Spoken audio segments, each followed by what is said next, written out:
கார்த்திகேயன் அவர்களுக்கும் மற்றும் அனைத்து ஒன்றிய நகர பேரூர் கழக கிளைக்கழக நிர்வாகிகளுக்கும் எங்களுடைய ஜாகீர் அவர்களுக்கும் பார்த்தசாரதி அவர்களுக்கும் பக்கத்து மாவட்டங்களில் இருந்து வந்திருக்கும் மாவட்ட கழக செயலாளர்கள் மகளிர் அணி சகோதரிகள் மற்றும் பத்திரிகை நண்பர்கள் அனைவருக்குமே தேசிய முற்போக்கு திராவிட கழகத்தின் சார்பாக மேடையிலே விற்றிருக்கும் அனைத்து நிர்வாகிகளுக்கும் என்னுடைய பணிவான வணக்கத்தை நான் தெரிவித்துக் கொண்டு இந்த ஆர்ப்பாட்டத்தை நாங்கள் தொடங்குகிறோம். இப்போ இங்க நான் எதற்காக வந்திருக்கேன் கொஞ்சம் யோசிச்சு பார்க்கணும். புதுக்கோட்டைக்கு நான் வருவது இது ஒன்றும் புதுசு கிடையாது. எத்தனையோ முறை வந்திருக்கோம், எத்தனையோ மாநாடுகள், எத்தனையோ பொதுக்கூட்டங்கள், மக்களுக்காக மக்கள் பணி, இஃப்தார் நோன்பு விருது, திருமணங்கள் என்று எத்தனையோ நிகழ்ச்சிகளுக்காக கேப்டனுடனும் எங்கள் கழக நிர்வாகிகளுடன் புதுக்கோட்டைக்கு நாங்கள் சந்தோஷமாக வந்த நாட்கள் தான். ஆனால் இன்றைக்கு மிக மிக மனவேதனையோடு மனக்குமுறலோடு இந்த குடும்பத்திற்கு நீதி கேட்டு இங்க உங்க முன்னாடி உங்கள் அண்ணியாக உங்கள் வீட்டு சகோதரியா நான் நிக்கிறேன். இன்னைக்கு நம்ம பார்த்தா புதுக்கோட்டை என்றாலே என்ன, இப்பதான் திருமயம் கோட்டையை பார்த்துட்டு தான் வர. எல்லாமே இங்க கோட்டைகள், அரசர்கள் வாழ்ந்த ஒரு பூமி, அறிவாளிகளும் படித்தவர்கள் வாழ்கின்ற ஒரு புதுக்கோட்டை. புதுக்கோட்டையிலிருந்து தான் நம்ம நாட்டுக்கு அதிகமாக மிலிட்டரிக்கு ஆள் எடுப்பதும் மிலிட்டரியிலே பணி பெறுபவர்களும் புதுக்கோட்டை மாவட்டத்தை சேர்ந்தவங்க தான். அந்த புதுக்கோட்டை மாவட்டத்தை சேர்ந்தவர்களுக்கு ஒரு நீதி இல்லை அப்படின்னா இது என்ன நம்ம சொல்றது? அவங்க என்ன செய்தார்? மிஸ்டர் ஜகபர் அலி அப்படிங்கிறவர் இந்த 2 பெண்கள் 3 பையன்கள் மனைவி, இந்த குடும்பம் தான் அவங்க குடும்பம். இன்னைக்கு இந்த 2 பெண்களும் கண்ணீர் விட்டுக்கிட்டே இருக்காங்க. என்னால அவங்களை சமாதானப்படுத்த முடியல. ஏன்னா இன்னைக்கு அவங்க அப்பாவை இழந்திருக்காங்க, இன்னைக்கு தன் தகப்பனை இழந்திருக்கு இந்த குடும்பம். இதுக்கு யார் பதில் சொல்றது? ஏன் உயிர் அவரு அப்படி என்ன ஒரு தப்பு பண்ணாரு? நீதியை, நியாயத்தை, உண்மையை தட்டி கேட்டதற்காக இன்னைக்கு படுகொலை செய்யப்பட்டிருக்கிறார் திரு ஜகபர் அலி அவர்கள். அவருக்கு இந்த கூட்டத்தின் வாயிலாக நாம் அனைவரும் சேர்ந்து ஒரு வீர வணக்கம் டு ஜகபர் அலி ஐயா அவர்களுக்கு. வீர வணக்கம், வீர வணக்கம், வீர வணக்கம், வீர வணக்கம், வீர வணக்கம், வீர வணக்கம். இந்த மாதிரி 1-2 நல்லவர்கள் இருக்கிறதுனாலதான் இந்த பூமி இன்னும் உயிரோடு இருக்குதுன்றது யாரும் மறந்துடாதீங்க. கேப்டனும் இது மாதிரிதான் உண்மைக்காக, நேர்மைக்காக எல்லா நேரத்திலும் போராட்டம். யாரெல்லாம் கொள்ளை அடிக்கிறாங்களோ, லஞ்சவாதிகள், ஊழல்வாதிகள், அவர்களை எதிர்த்து தன்னுடைய வாழ்நாள் இறுதி நாள் வரை கேப்டன் போராடினார். இன்னைக்கு கேப்டனுடைய மறு உருவமாக அவரின் தம்பியாக ஜகபர் அலி அவர்கள் இங்கே நடக்கின்ற கனிம வள கொள்ளையை தட்டி கேட்டதற்கு அவருக்கு கிடைத்த பரிசு என்ன? மரணம், கொலை. அதுவும் அது பயங்கரமான ஒரு கொலை செய்யப்பட்டிருக்க. இது எந்த வகையில் நியாயம்?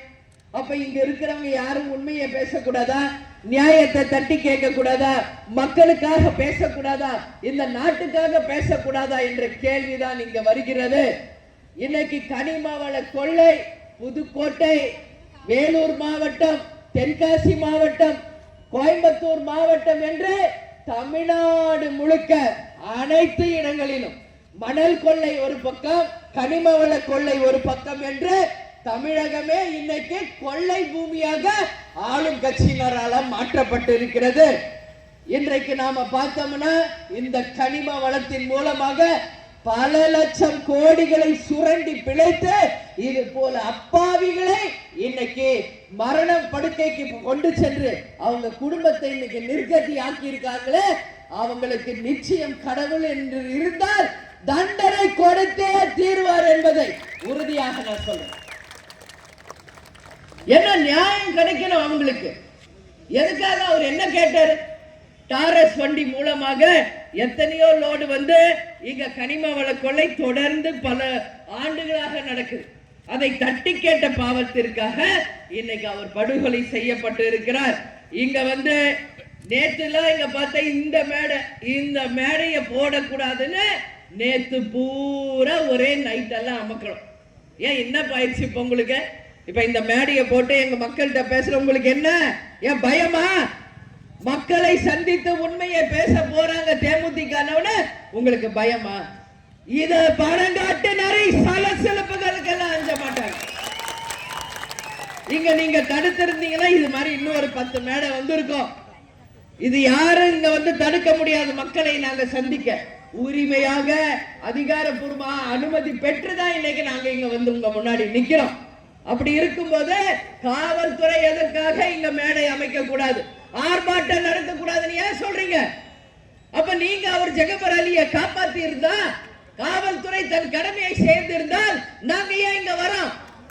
உங்கள் கடமையை செய்த தவறிய காவல்துறையை, தமிழக அரசை தேசிய முற்போக்கு திராவிட கழகத்தின் சார்பாக எங்களுடைய கடுமையான கண்டனத்தை இந்த நேரத்தில் நான் பதிய வைக்க கடமைப்பட்டிருக்கிறேன். இன்னைக்கு வந்து கனிம வள கொள்ளையில எவ்வளவு தூரம் அவர் வாக்குமூலமே கொடுத்திருக்கார். எத்தனை ஆயிரம் லோடுகள் இங்க திருடப்படுகிறது, எங்கெல்லாம் சாக்கு வச்சிருக்காங்கன்னு எல்லா குறிப்பையும் கலெக்டர், சப் கலெக்டர், கோட்டாட்சியர், வட்டாட்சியர், விஏஓ முதல் கொண்டு காவல் அதிகாரிகள் முதல் கொண்டு பல முறை சென்று மனு கொடுத்தார், பல முறை சென்று கம்ப்ளைண்ட் பண்ணார். ஆனா என்ன நடந்துச்சு? இன்னைக்கு வரைக்கும் கனிம வள கொள்ளை தடுக்கப்பட்டுச்சா? அது தடுக்கப்படல. யார் மனு கொடுத்தாங்களோ அவரை அடிச்சு காலி பண்ணி இருக்கீங்களா? நீங்க எல்லாம் மட்டும் என்ன 1000 வருஷம் வாழ போறீங்களா இந்த பூமியில? என்ன நியாயம் நடக்குது இங்க மக்களுக்கு என்பதை இன்னைக்கு கேட்க கடமைப்பட்டிருக்கேன். இங்க ஒரு நாளைக்கு 1 லட்சம் டன் கொள்ளை போயிட்டு இருக்கு. ஒரு நாளைக்கு 1 லட்சம் டன் கொள்ளை போய்கொண்டு இருக்கிறது. குவாரிகள் உள்ள தாலுகா திருமயம், அன்னவாசல், குண்டார் கோவில் என்ற அனைத்து பகுதிகளுமே கனிம வள கொள்ளை. 586 குவாரிகள் உள்ளது. 38 அரசு அனுமதி வாங்கியிருக்கு. மீதி எல்லாம் அரசு அனுமதி இல்லாமையே இங்க பல வந்து குவாரிகள் செயல்பட்டு கொண்டிருக்கிறது. அது மட்டும் இல்லாமல் இங்கு முன்னுரிமையே இல்லாம டிரான்ஸ்போர்ட் மூலமாக இங்க குணசேகரன் என்பவர்கள், வட்டாட்சியர் புவியரசன் கடந்த 2 வருடமாக கொள்ளையடிச்சு மக்களுடைய வனப்பரத்தையும் மக்களுடைய செல்வத்தையும் சுரண்டி தமிழ்நாட்டையே இன்னைக்கு கேள்விக்குறியாக மாற்றி கொண்டிருக்காங்க. நிச்சயமாக இதெல்லாம் வந்து கண்டிக்கணும். இன்னைக்கு திராவிட மாடல் ஆட்சின்னு சொல்றாங்களே திமுகவினரே, இங்க நிற்பது யார்? ஒரு இஸ்லாம் குடும்பத்தை சேர்ந்தவர்கள். எதுக்கு எடுத்தாலும் திமுக சொல்றது சிறுபான்மையினரின் உற்ற தோழன், இஸ்லாமியர்களுக்கு நாங்கள் பாதுகாவலர் அப்படின்னு சொல்றீங்களே. இன்னைக்கு வரைக்கும் இந்த குடும்பத்திற்கு என்ன நியாயத்தை இந்த திமுக முதல்வர் கொடுத்தார் என்ற கேள்வியை முதல்வர் அவர்களுக்கு இங்க திருமயத்திலிருந்து இந்த குடும்பத்தின் சார்பாக நான் கேள்வியை கேட்கிறேன். இதற்கு நிச்சயம் முதலமைச்சர் ஸ்டாலின் அவர்களும் இங்கு இருக்கின்ற அமைச்சர்களும் அதிகாரிகளும் பதில் சொல்லியே தீர வேண்டும். எதுக்கு எடுத்தாலும் இஸ்லாமியர்களுக்கு நாங்க தான் அப்படிங்கிறீங்களே. இங்க யாராவது ஒரு இஸ்லாமியர் வந்து நின்று இருக்கீங்களா? பாருங்க, யாராவது ஒரு இஸ்லாமியர் இந்த இஸ்லாம் குடும்பத்திற்கு ஆதரவு தெரிவிச்சிருக்கீங்களா? என்ன பயம்? ஆளுங்கட்சிக்கு தான் சப்போர்ட். இன்னைக்கு நம்ம போய் கேள்வி கேட்டா நாளைக்கு நம்மளுக்கு ஏதாவது ஆயிருமோன்ற பயம். ஆனா தேமுதிக என்னைக்கும் எதற்காக பயந்த கட்சி கிடையாது. உண்மையின் பக்கம், நியாயத்தின் பக்கம், தர்மத்தின் பக்கம், மக்கள் பக்கம் தான் தேமுதிக என்னைக்கு நிற்கும். ஏழைகளும் இன்றைக்கு இது மாதிரி பாதிக்கப்பட்ட குடும்பங்களுக்கு ஒரே பாதுகாவலர் என்னைக்குமே கேப்டன் கேப்டன் கேப்டன் தான். இன்னைக்கு அவர் வகையில எங்களுடைய கழக நிர்வாகிகள், மகளிர் அணி சகோதரிகள் தான் இன்னைக்கு அந்த குடும்பத்திற்கு பாதுகாவலர்களை வந்து இங்க நிக்கிறாங்க. அவங்க தான் அவங்களுக்காக இன்னைக்கு குரல் கொடுத்துட்டு இருக்காங்க. இன்னைக்கு எங்களுடைய மாவட்ட செயலாளர், நிர்வாகிகள் எல்லா ஜமாத்துக்கு தான் போய் அழைச்சாங்க. இந்த இஸ்லாம் குடும்பத்திற்கு நீங்க வந்து ஆதரவு தெரிவிக்கணும்னு சொல்லி சொன்னாங்க. வருகிறோம் சொல்லி இப்ப வரைக்கும் ஒருத்தர் கூட வரல. அப்போ இந்த இஸ்லாம் குடும்பத்திற்கு என்ன இருக்கு? அப்ப இங்க எங்க மதம் இருக்கு, இங்க எங்க ஜாதி இருக்கு, என்ன இருக்கீங்க? அப்போ மதம் என்பதெல்லாம் இல்ல, அப்படிதானே? அப்ப இந்த குடும்பத்திற்கு யார் ஆதரவு கொடுப்பது? இந்த 5 பேர் அவங்க மனைவிக்கு யார் ஆதரவு? இஸ்லாமிய சகோதரர்களே, ஆளுங்கட்சிக்கு பயந்தோ எதுக்கும் பயந்து நீங்க ஒதுக்க கூடாது. இன்னைக்கு இந்த ஆர்ப்பாட்டத்தை நான் தொடங்கி வச்சுட்டேன். இனி இந்த ஆர்ப்பாட்டத்தை கடைசி வரை கொண்டு சென்று இந்த குடும்பத்திற்கு நியாயம் கிடைக்கும் வரை,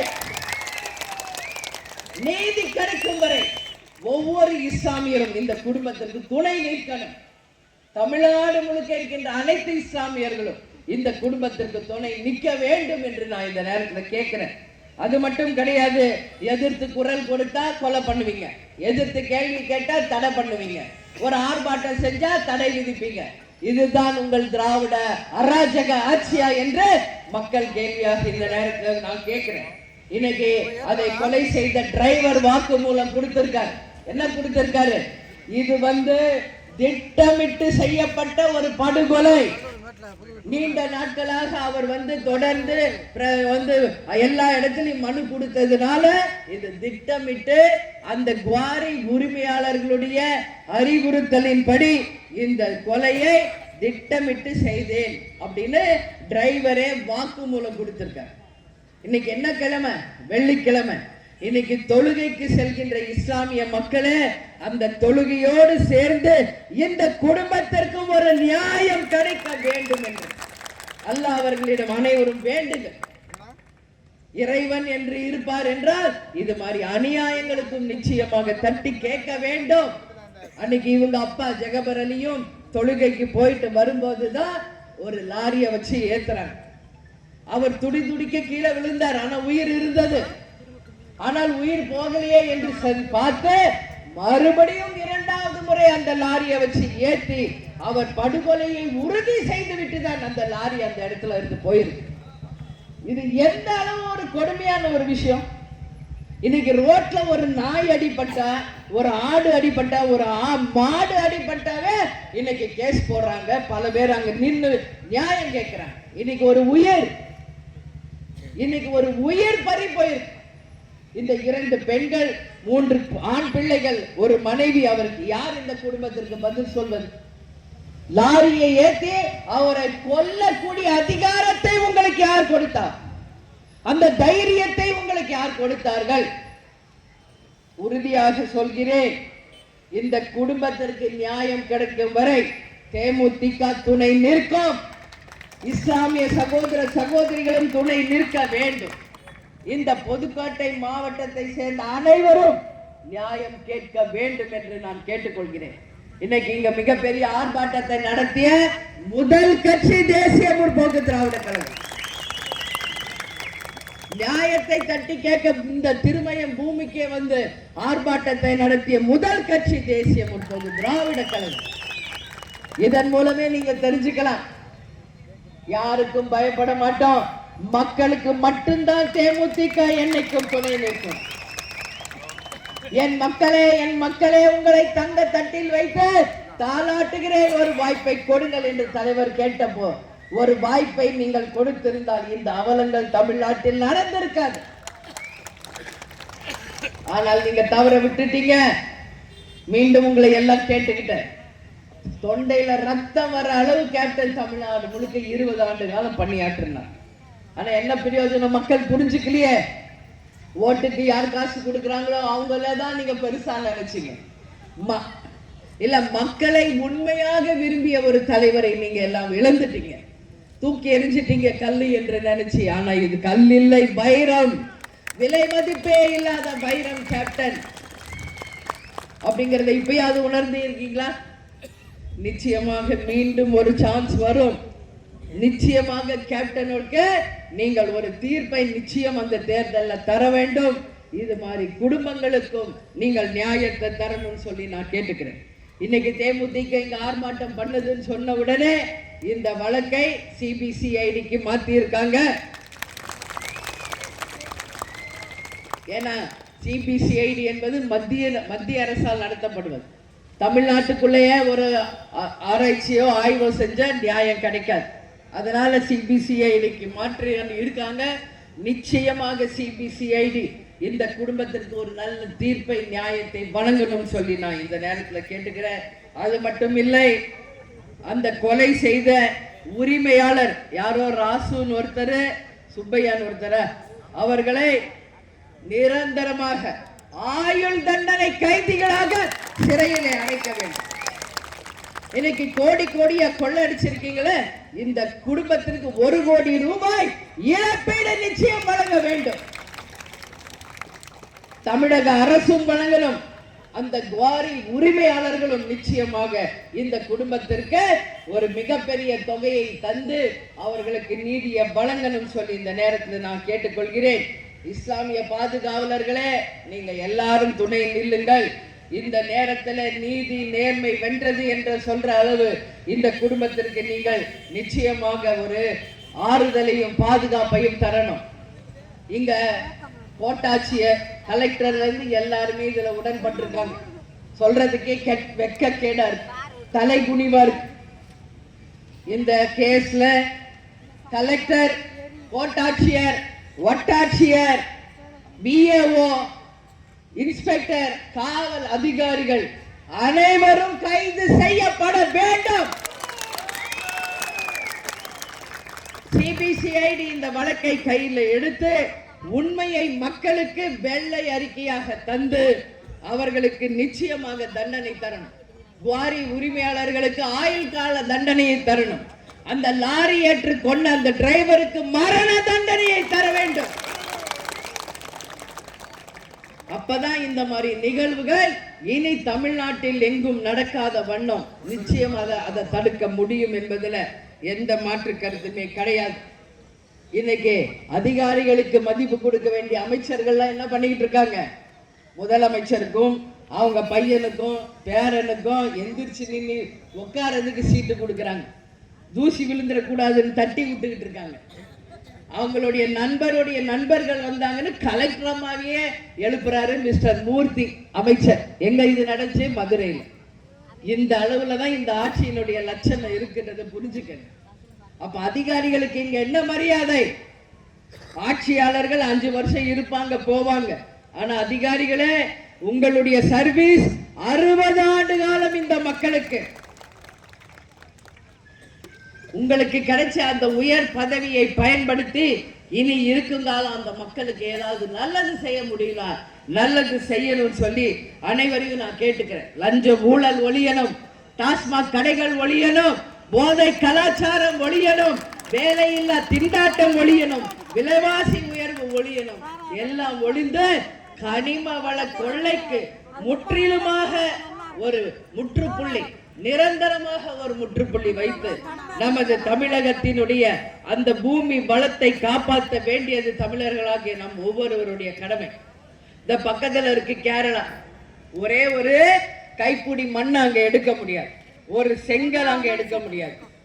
அங்கெல்லாம் விட்டுட்டு இங்க இருந்து திருடி அங்க அனுப்புறாங்க இவங்க வெக்கம் கெட்டவங்க. ஆனா அங்க இருக்கிற மருத்துவ கழிவு, கோழி கழிவு, எல்லா கழிவையும் கொட்டகிற ஒரு பூமியா இன்னைக்கு டஸ்ட்பினா இன்னைக்கு தமிழ்நாட்டை பயன்படுத்திட்டு இருக்காங்க. குப்பை கொட்டுகிற பூமியாக தமிழ்நாட்டை கேரள அரசு பயன்படுத்துது. அதுக்கு இங்க இருக்கிற தமிழ்நாட்டில் இருக்கவங்க லஞ்சத்தை ஊழலை வாங்கிக்கிட்டு அவங்களுக்கு துணை போயிட்டு இருக்காங்க. எந்த அளவு இது தலை குனிவு யோசிங்க. எந்த அளவு இது ஒரு தலை குனிவு, வெட்கக்கேடு. ஆனால் மக்களாகி நீங்கள் மாறினால், நீங்கள் திருந்திவிட்டால் நிச்சயமாக இது அத்தனைக்கும் நம்மால் முற்றுப்புள்ளி வைக்க முடியும். இத்தனை ஆண்டு காலம் யார் யாருக்கோ ஓட்டு போட்டீங்க, மாறுங்க. மாற்றம் ஒன்றுதான் மாறாதது. இந்த கொடுமைகள் எல்லாம் மனசுல வச்சுக்கங்க. 2026 தேர்தல்ல ஒரு மகத்தான வெற்றியை நல்லவர்களுக்கு தான், நல்ல ஆட்சியை கொண்டு வர பாடுபடுங்க. உங்களுக்காக உண்மையாக உழைத்த கேப்டனுக்கு வாய்ப்பை தாருங்க, அவருடைய கட்சிக்கு வாய்ப்பை தாருங்க. லஞ்சம் ஊழல் இல்லா நேர்மை ஆட்சி கொண்டு வந்து இந்த மாதிரி குடும்பங்கள் நிர்கதியாகாம தடுக்கிறது தேமுதிகவினுடைய கடமை என்பதை இந்த நேரத்தில் நான் சொல்றேன். இப்ப நான் திருமயத்தில் இருக்கேன். இங்க பல ஆண்டுகளா வச்ச கோரிக்கை எதுவுமே நிறைவேறல. காரைக்குடி சாயல்ல நகராட்சி ஒட்டுமொத்தமாக கழிவுகளை கொட்டிட்டு இருக்கு. திருமயம் இங்க நகரில 100 குடியிருப்புகள் அங்கு பட்டா இதுவரைக்கும் வழங்கல. புதுக்கோட்டை மாவட்டத்துல திருமயம் பகுதியில் அதிகப்படியான கல் குவாரிகள் எடுத்துக்கிட்டு இருக்காங்க. இவை அனைத்து குவாரிகளையும் அரசு தங்களுடைய இஷ்டத்துக்கும் தங்களுடைய லாபத்துக்கும் தான் அதை செயல்படுத்திக்கிட்டு இருக்காங்க. அது மட்டும் இல்லாமல் ஜாஃபர் அலி போன்றவர்கள் இன்னைக்கு சிபிஐல இருந்து சிபிசிஐடிக்கு மாற்றி இந்த குடும்பத்திற்கு நியாயம் கிடைக்கணும். இது மட்டும் இல்ல, இங்க இருக்கின்ற அரசு அதிகாரிகள் அனைவருக்கும் இந்த அரசு நிச்சயம் தண்டனை வாங்கி தரணும். அது மட்டும் இல்ல, ஜாதி மத வேறுபாடின்றி இந்த குடும்பத்திற்கு நாம் அனைவரும் ஒன்றாக இருந்து நமது சகோதர சகோதரிகள் அவர்கள் என்று நினைத்து அவர்களுக்கு ஒரு நல்ல எதிர்காலத்தை நாம் தர வேண்டும் என்பதையும் இந்த நேரத்தில் நான் கேட்டுக்கிறேன். அதே மாதிரி ஒன்றியத்தில் இன்னைக்கு இங்க 18 கோடி நிதி வழங்கணும். இன்னைக்கு இவங்க குடும்பத்துக்கு எவ்வளவு கொடுக்கணும்? 1 கோடி ரூபாய் நிதி வழங்கி அவங்களுக்கு நிச்சயமாக ஒரு இந்த நியாயத்தை இந்த குடும்பத்திற்கு தரணும். திருமயம் தாலுகா மேலூர் கிராமத்துல பல தலைமுறைகளாக வசித்து வரும் பொதுமக்கள் ஆண்டி கண்மாயில பாசனத்தின் மூலம் குடிதண்ணீர் வாய்க்கால் விவசாயம் செய்து தர சொல்லி பல வருஷமாக கேட்கிறாங்க. இந்த தனிநபர் கோவிந்தன் செட்டியார் என்பவர் போலி ஆவணங்களை தயாரிச்சு இன்னைக்கு அவர் அதை அபகரிச்சுக்கிட்டு இருக்கார். கோவிந்தன் செட்டியார் என்பவர் கண்மாய் அனைத்தும் ஆக்கிரமிச்சு இங்க முள்வேலி அமைச்சு பொதுமக்கள் கேட்டதற்கு காவல்துறை மூலம் மிரட்டுதல் விட்டு கிராம மக்களுக்கு 2 ஆண்டுகளாக மாவட்ட ஆட்சித் தலைவர் மூலமும் அதிகாரிகள் மூலம் தொடர்ந்து இன்னல்களை கொடுத்து கொண்டிருக்கார். இதற்கு எவ்வளவோ நல்ல முடிவுகள் இதெல்லாம் மக்களுக்கு கிடைக்கணும். நிச்சயமாக இப்ப நான் சொன்ன அத்தனையும் நம்ம ஊர் மக்களால வைக்கப்பட்ட கோரிக்கை என்பதை இந்த நேரத்தில் நான் தெரிவித்துக் கொள்கிறேன். அது மட்டும் இல்ல, இந்த கனிம வளம் கொள்ளை உடனடியாக நிறுத்தப்பட வேண்டும். இந்த ஒன்றியம் திருமயம் ஒன்றியத்தில் இருந்து இதை நான் கேட்டுக்கிறேன். இந்த ஆர்ப்பாட்டத்தை பெரிய ஆர்ப்பாட்டமாக மாற்றி இந்த குடும்பத்திற்கு நியாயம் வழங்கும் வரை தேமுதிக துணை நிற்கும். இஸ்லாமிய சகோதரர்கள் துணை வேண்டும். அனைத்து மக்களும் துணை நின்று இவர்களுக்கு நிச்சயம் நீங்கள் ஒரு பெரிய ஆதரவை பாதுகாப்பை தரணும்னு சொல்லி கேட்டுக்கொண்டு, நம்ம கேப்டன் எப்பவுமே சொல்றது போல, தமிழன் என்று சொல்லடா, தலை நிமிர்ந்து நில்லடா, நாம் நமது முரசு 8 திக்கும் வெற்றி முரசாக கொட்டுவோம், இயன்றதை செய்வோம் இல்லாதவருக்கு என்று கூறி திருமயம் ஒன்றியம் சுப்பிரமணி பழனிசுவாமி அவர்களுக்கும் நன்றிகளை தெரிவித்து உங்கள் அனைவருக்கும் நன்றி தெரிவித்து உங்களிடமிருந்து விடைபெறுகிறேன். நன்றி, வணக்கம்.